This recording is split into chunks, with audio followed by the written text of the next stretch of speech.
Hello, viewers. Good morning once again. I've come your way this time around with my teachings on personal finance management. The other time I was on financial crisis, dealing with financial crisis. I started with the causes. Why do we go through financial crisis? Why are some people in financial crisis and others are not? I dealt extensively with it. We look at the causes, that is inadequate planning, low wages, spiritual issues, bad government policies, and others. Today we are going to look at the consequences and how to get out of it. When we talk about consequences, the consequences of something is the effect. When someone is in financial crisis, what happens to that person? Number one is ill health. A lot of people who are going through serious financial difficulties are also having issues with their health. Not all of them per se, but some are having issues with their health because access to quality healthcare, access to quality medication cost money. And if your finances are not on ground footing, you find it very difficult accessing better healthcare and find it very difficult getting access to quality medication, and it is going to affect you. One other issue also is death, early death. The main reason why people go to their grave early in this country is as a result of financial crisis. Nothing less, nothing more, because so many people can't afford quality healthcare and quality medication. Though we have health insurance and other things working, but still people are suffering when it comes to having access to quality healthcare because they don't have money to do that. Again, when somebody is in financial crisis, you see that the person starts selling his or her properties and assets. Others will be forced to sell their houses and their plot of land, their gadget. Even some will start selling their cars and other things, because when the crisis becomes unbearable, your inflows dwindle or disappear.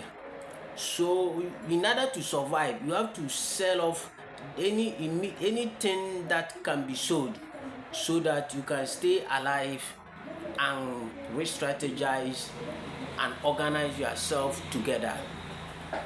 So all these things happen when there is financial crisis. You see that crime increases. So societies and communities where crime is on the rise, crimes like robbery, theft, prostitution, and that kind of stuff, always poverty or financial crisis is severe. Juvenile delinquencies, a lot of children who are committing crimes, who are stabbing people, who are burgling into people's home, who are breaking into people's cars and picking batteries and other things, all of them come from poor home or a family that is going through some financial difficulties. So if you look at all these things, it means that financial crisis doesn't help society.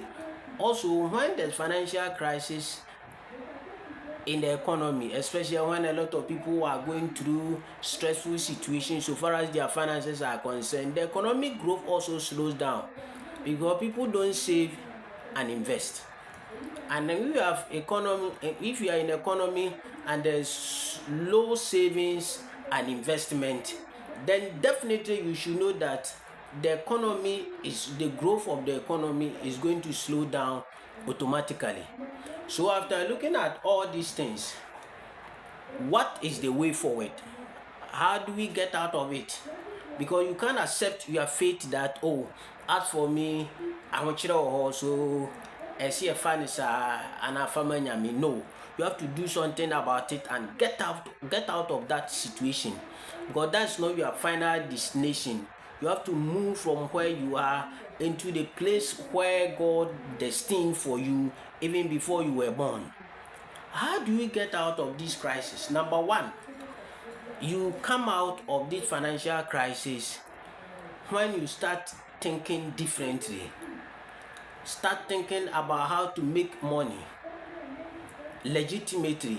Start thinking about how money works, how best you can get out of the problem. That's what we call paradigm shift, because your perception about the situation, the way you see it, should change. If you see it in more negative way, change it into positive. Try to picture the positive way or the future about how you want your finances to be, and you start working towards it. Another issue also is we have to take our destiny into our hands. In the Bible, something happened during the days of Elisha. There was a severe famine in Samaria. People were even selling their children to survive. But there were these 7 lepers who took their destiny into their hands. They said, we'll go to the enemy camp. We'll go to the enemy camp, the enemy's camp. That's the Assyrians. If they kill us, fine. If they don't kill us, we'll get food to eat. Because if we stay at Samaria here, we are going to die out of hunger. They took that destiny into their own hands.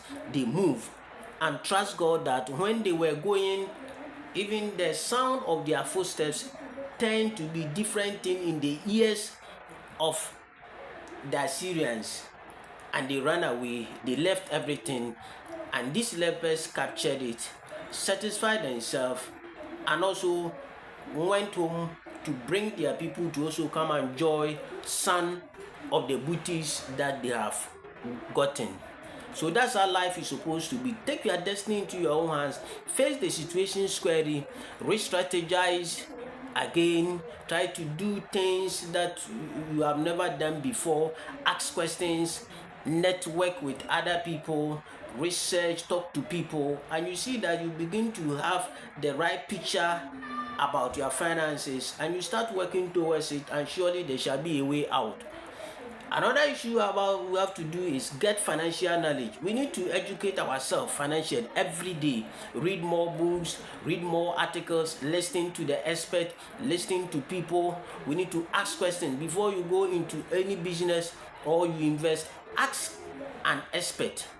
Ask those who have been there before, so that they coach you, they guide you, they train you, so that you not go and make the same mistakes that those who have failed. The mistakes that those who failed, don't go and make that same mistakes. So ask questions, talk to people, educate yourself, research. You can use Google, any business or any financial or any investment that you want to go, research about it. Learn consistently about finance, about how to make money, about the best investment product at any point in time. And these days there are so many research tools that are available for free that you can use to educate yourself financially. Apart from that, also you need to start planning about your life. Plan effectively. Put pen on paper. This is my situation. You give yourself timeline that, okay, my finances are not in good shape. I have to make sure that by 2 years time I get out of debt. By 2 years time I achieve this.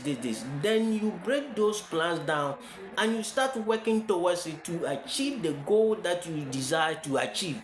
It shouldn't be a wishful thinking kind of thing that you wish you get this. No, put pen on paper, plan your life, and you see that you shall surely get there. Another thing that is worth considering is, let's start saving, irrespective of the amount, the size of the amount that comes into your hand. Save something, put some coins, get some susu box, put some coins into it. Put some somewhere, put some in a bank. If you are finding it very difficult to save or you can't discipline yourself, you can instruct your bank